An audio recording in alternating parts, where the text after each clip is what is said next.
All right, you know what? I'll lead us off while you're booting it up. Because I have the perfect intro cooked up already. All right. 5, 4, 2, 3, 1. That was not the intro. Okay, let's just go ahead and start. No, that's perfect. That's the level of math that Jaden is at. That's true. Oh, man. Okay. So, I have a question for everyone in chat right now, and I would like to posit this idea because I had it a couple days ago. So, if the intro for lyrics for GX had contained Generation X, and people refer to Yugi boomers as people who enjoy DM and only DM, would that mean that the generation gap is real? And also, further, would that mean that people who enjoy 5Ds are millennials? Actually, you know what? I had a train of thought earlier too, and that made me realize something worse. That would also mean that Zoomers enjoy Zexal, and that kind of lines up too perfectly with the fucking name. Puzzle Heads. You know what, Alex? I'll give you that. For the first time, I'll give you that. Yep, I'll definitely give you that one. So, what's up, boys? Bob and Bram back with more Let's Play Yu-Gi-Oh! Tag Force Special, and boy, it has been a little bit. I've been busy with a lot of fighting games. We've been busy also with some other games in general, and this is kind of more meant to be like a long-term posting. However, I, in my infinite wisdom, posted this game as a buffer window for myself going to Melty Blood, and it got a relatively a lot of views on launch, but there was 3 people who disliked the Hearst video, so it's currently sitting at 25% like-dislike ratio, and I'm pretty sure I know why, so I will continue to reiterate it ad nauseum. Happy Pride Month, ladies and gentlemen. It's actually not Pride Month anymore. It's currently September. I believe September is technically... No, October is Bi Visibility Month. Am I right? Yeah. I thought it was already here, but yeah. Yeah, actually, you know what? Yeah, it's Bi Visibility Month now. It's Bi Visibility Month all day, every day. I hate that I tried to cut in while it was chewing on ice. Sound filter, baby. Again, this will hit nobody in our audience because this is a joke from 1994. Every day is Lesbian Lover Day. I fucking recognize that one. Damn. It's gonna chew at me for a while now. There's Father's Day, there's Mother's Day. When's Lesbian Lover Day? Every day is Lesbian Lover Day. I feel like it's a Futurama joke. This is a joke from the TV show Friends. Oh, no. Where in the first season, the main character Ross is going through a divorce because he finds out that his wife was cheating on him with another woman. After revealing that she was pregnant with his child. It's gross, but okay. The pregnant part, I mean. Okay. So, today we're going to be starting Yu-Gi-Oh! GX. Of course, it's Ross. Today we're going to be starting Yu-Gi-Oh! GX, and I just want to quickly say that while we are currently out of the depths of Martin's Yu-Gi-Oh! Bridge Series jokes that can be made by Click Claxer 01, that also means that we got to go into Click Claxer's original humor for some characters. Now, I'd like to quickly mention, GX already has bad writing. So fundamentally, we can't really go down from here, but it still gets pretty bad sometimes. I'm pretty sure you might be familiar with Rada's posts on Twitter from the olden days of everyone just saying rape and whatnot. Yeah, it's in here. Oh, I just hit you like a fucking whiplash. Yeah, don't go back and watch some of your favorite YouTubers' content from before 2016 to 2018. We'll say 2018 is the latest cutoff point where it was maybe not gross to hear them make those sort of jokes. But if you go back to any YouTuber's content from, say, 2013 or earlier, you were guaranteed to have them make some sort of a rape joke or, hey, I raped this boss or this or that or whatever. The one that I always come back to is Johnny. Is Zarbon's transformation in Team 4-Star, and he's like, I'm gonna rape your bitch, and Vegeta's just like, well, honestly, you're not even being subtle about it anymore. Yeah, really, you can't go too far back without getting into those jokes. But, yeah, to be honest, though, I think that's the worst we have to deal with for GX, besides some shit with Chaz. Oh, boy. So, we'll kick things off with Jaden proper, and I want to quickly say, Jaden is easy mode. Straight up. Like, we're playing as a hard mode, he's easy mode. 2015 Heroes, he actually has something he can work with. So you're aware. Yeah, 2015 already... Okay, so here's the thing historically about Elemental Heroes.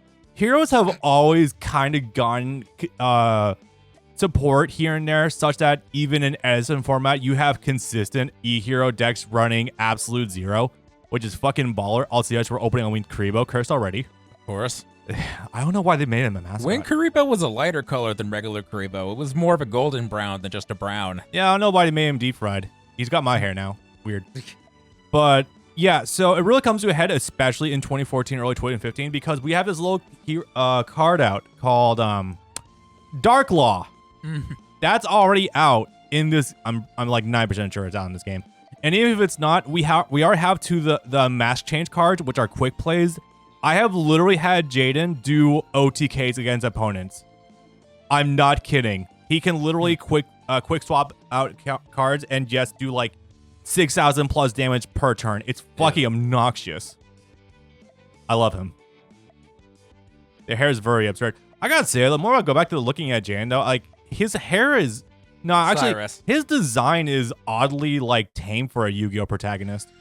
Wow. It's maybe the most it ever is. Yeah, true. Yubel here already, huh? Yubel's here already, and we can duel them. How about Yubel getting support since the last time we recorded and becoming a tier 1 deck? Don't let my appearance offset you. I'm actually a dude. Picks or it didn't happen. Wow, we can't even get out the jump without this sort of thing. Yeah, I'm gonna put this at ×5 speed. Also, yes, no kidding about fucking Yubel just becoming like one of the best decks ever. All right, let me just make sure I got the hard code going. Wait, was it up and select? Start and shit. Try to remember how to do this correctly. The fucking hard code's a little bit weird. It seems to have worked. Maybe when Jaden will accept me. Give it time. See what probably will happen eventually. All right. So, also I want to make mention of the fact that literally, because of what I just said earlier, we can use effectively any deck we want with Jaden, but we will still start with. We gotta start big. Ah, yes. Alex is a term for a human with both. There's a Japanese version for that too, but that feels a little crass in this scenario. Listen, whatever you say right now is not going to be the worst thing that's mentioned. I believe you. Oh, I still have some of these things that you've shown me like 6 years ago in the back of my head. Ah, yes. He's so chiseled. Who's Bastion? Yeah, no, I definitely agree. And I still gotta say, even with the power of hindsight, I think Alexis might have been my first indications while I was younger that I was probably not fully straight. Okay, I know I say that, but Alexis is literally just a recolored Kaiba, and the more I look at it, the more I'm like, yeah, you're literally just Kaiba with boobs, huh? It's funny you should say that, because if you're counting recolors, GX has like 3 of them. Aster is also Aster is also Kaiba, just colored silver. That is true. Who's the third one then? I'd have to think of it, but I'm pretty sure there was at least one more. See, my thought immediately goes to the the principal who like gets younger and uses the sacred beasts. Isn't he a little bit similar? Kagemaru? A little bit? No. Okay. Anyway, Yubel is not the best deck, it's the third best deck, but the top 2 at the time are Snake Eyes and Feastsmith, which are Teal and Light. I honestly, Nigel, considering that yeah, Kaiba man. There you go. Yeah, exactly. Fucking Griffith ass looking card. It's gonna be awesome. Oh, but yeah, like I was saying earlier, I said off stream a little bit. Well, not off stream. I actually said before recording for YouTube that honestly we can get away with using a lot of different decks for Jaden. I'm probably gonna actually let me revise this a little bit. There's some characters where I'm gonna be very adamant about sticking to some themed decks because either they need it or just synergizes way too well. I.e., Crow with Black Wings or running Synchrons with Yusei, stuff like that. But there's other characters where you can't really make a deck that themes with them unless you really go out of your way. See, I would argue none of the other GX characters outside of Jaden apply. See, Chaz. I am not about to make a fucking what would even work? Trap tricks maybe? Nah, not with Ojamas. The problem with Chaz is that given that he runs through like 8 different decks, you never know what he's using at any given time, and you're not gonna be able to keep up with him. Yeah. All right, so we're getting a preview of Alexis's deck early. Yes, this is basically what it is. She is running Cyber Angels, but it's very one trick. What the hell did Jaden set? It's not Mirror Force. What the fuck? No. Let me see that real fast. I appreciate it. Actually, wait, can I use that? Yes. Well, obviously I can use it, but I mean, can I use it right? Yeah. Oh, hell yeah. Let's fucking go. All right, so here's what I'm going to do. Summon Stratos, the classic. We're going to search. I already got one Neos in here. I'm going to go with Prisma. Can I summon Prisma right now? No. Yeah, fuck it. I'm not in a huge hurry. Why would you set a hand spell? Because he was trying to give us a poly if we didn't have one. They often set it as a bluff, but however, when you're in a tag duel, that is like the only way to give your partner access to some cards. What the hell? Huh. Wait a minute. You had the... you drew into the Prisma, right? I was going to say, you had that. Why wouldn't you have just done it already? Yeah, I already normal summoned the Stratos, unfortunately. You think Alexis can run a ritual deck due to Cyber Angel being so great for general ritual, but we will get... That's because those cards didn't come out until like 2019, I don't think. If they wanted to give her a proper ritual deck now, they would just immediately pump her into Necroz. The run... Let's get Ab-Zero. Fuck yeah. Wait, actually... The actual deck might have Necroz or Ab-Zero. I'll have to go check. Fucking Oversoul. That's not even going to help right now.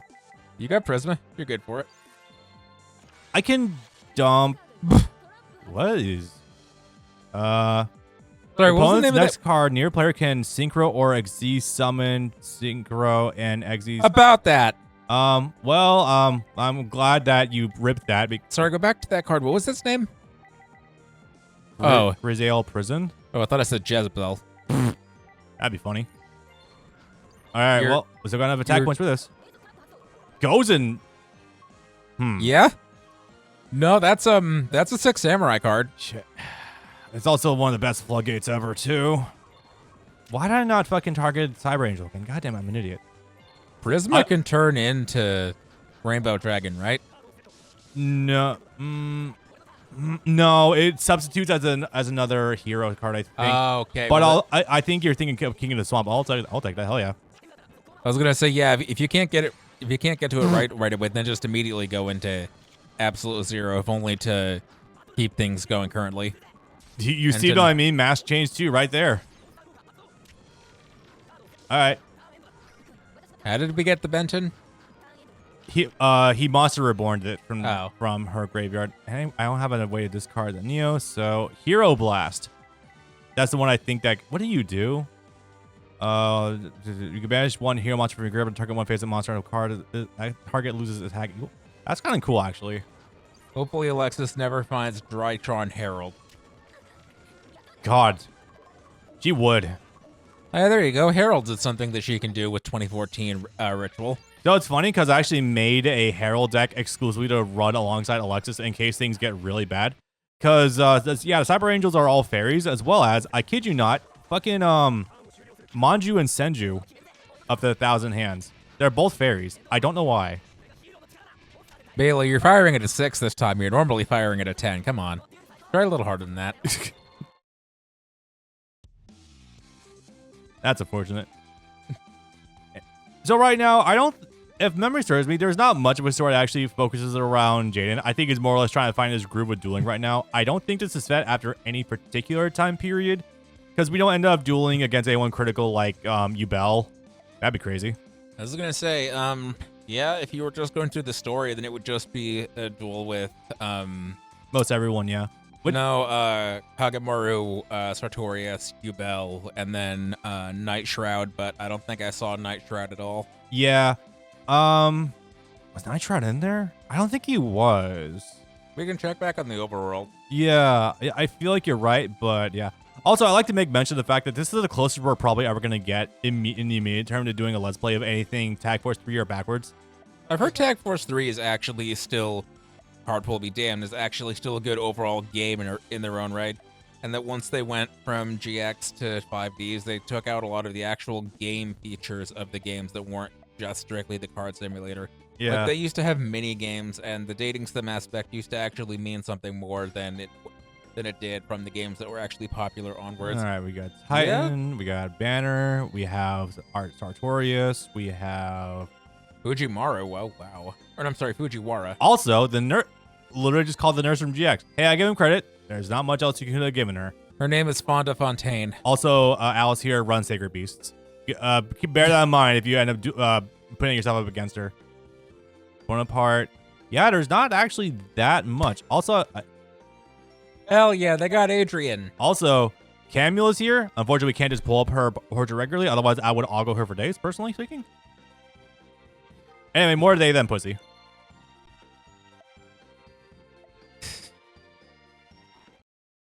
Wheelie Breakers was a cool concept. So that's clearly not something that I think could ever turn into a full run, but that could be a fun stream where we get mad and actually break out the Wii U for that. Because no, you need the authentic Wiimote experience. Yeah, also I think you need it in general for different reasons too, because otherwise you're kind of having a bad time. All right, you know what? Fuck it. I'm hell-bent on something Rainbow News. Let's fucking go. I think I already did it in Tag Force 5, if I'm not mistaken. Did I do that? I think I did. You definitely did. Yeah.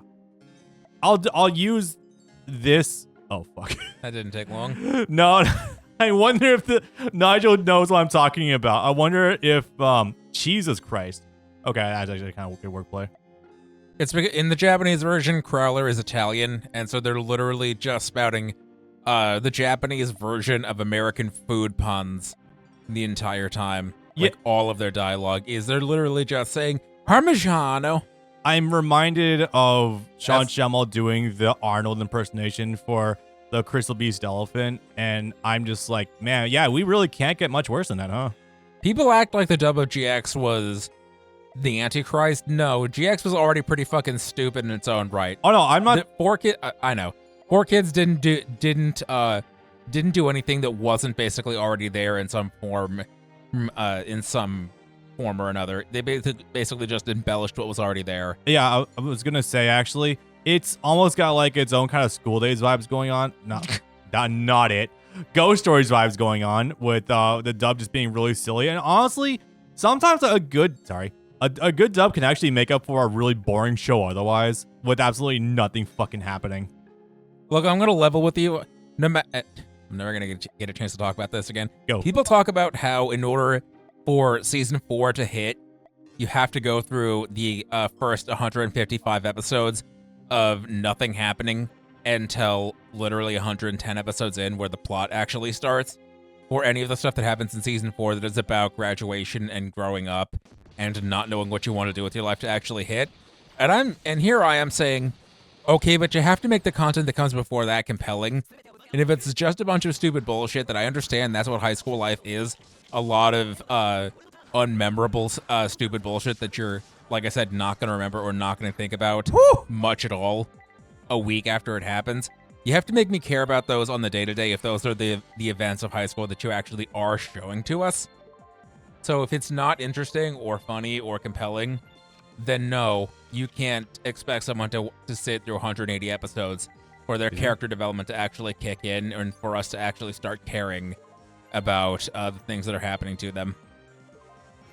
I generally agree. This is completely unrelated, but I've been talking to some people who sometimes make jokes about how, wait, hang on. Does this search poly? You can send one e-hero monster from your deck to grave except the star becomes double. Fuck. It's very cut down, but what Bailey just said, and you can start with season 3 and not be confused, is the equivalent of when someone tells you, and I've had people say this before in One Piece, yeah, you can start at Ennie's lobby. You can start 250 episodes in and not be at too much of a loss if you just want to get to the good part, which, fuck you, that part's not good, but also if you want to get to, I guess, the hype part. Which part is that, I wonder? Well, in their version of One Piece apparently doesn't get good until you get to Ennie's lobby, which fuck off. But no, season 3 starts on episode like 107 out of 180. So you just skip the first 55-60% of the show. And you know what? Honestly, yeah, there's maybe 25 episodes of actual plot at most within the first 110 episodes of GX. See, I was gonna say that people who say skip forward in One Piece to get the good shit, fuck off. It starts good. Yes. It just dips in quality. That's the issue. GX is like what Rada said. It's funny in a morbid kind of way or existential kind of way. Anyway, you can see that yeah, we're just slapping them for fucking huge damage. Like just by breathing. Eh. Okay, so here's the thing. At this point in time when this game dropped, Lava Ball Chain was actually legal in the OCG. Fun fact: Crazy shit. Jaden's voice actor was really depressed by how people at first reacted to his voice performance on the show. That he was genuinely happy and surprised when he returned to Duel Links and was met with high praise. That's depressing, man. Fuck. I don't think he was bad at all. I mean, Jaden is not an interesting character, but none of his performance wasn't at all bad. I would say it was actually pretty good for that era, which was definitely going through some up and downs as they were starting to lose some of their primary talent. Jaden is just a dumb puppy dog. He's cute. There's not much depth there, but he's still funny, and I'll always give him that. Since Bailey is here, this is a funny point of comparison. This sort of thing takes me back to Dynasty Warriors Gundam, and how in none of the 3 games that were dubbed, the voice actor for Hiro Yui there it is. Was I'm sorry, hold on a minute. Was never once called back to record for any of them. He was asked at a convention, and he said, "Yeah, what I ended up finding out later was that apparently the Japanese side really, really did not like my performance, so they petitioned to not have me return for any of the upcoming video games. And because of that, Bandai or Ocean or someone, they just never called me back, so I've only ever gotten to play Hero twice in Wing and in Endless Waltz. So if they call me back, I'll be more than happy to continue playing him, but until then, that's Bandai's choice." Who? What character is this again? Hiro Yui. Gundam Wing. Huh. My point was with how the actor that played Jaden was apparently depressed that people didn't like his performance, and then when he came back 15 years later to record for Duel Links, people liked him after all. Apparently, word not in a similar situation, word never got around back to Bamco that people liked, I'm forgetting the actor's name, but the actor that played Hiro Yui in the dub's performance after all. Some people at the time didn't like it, and so they called for Bandai to never hire him again. Bro, what the fuck is wrong with the Japanese audience? Oh my god.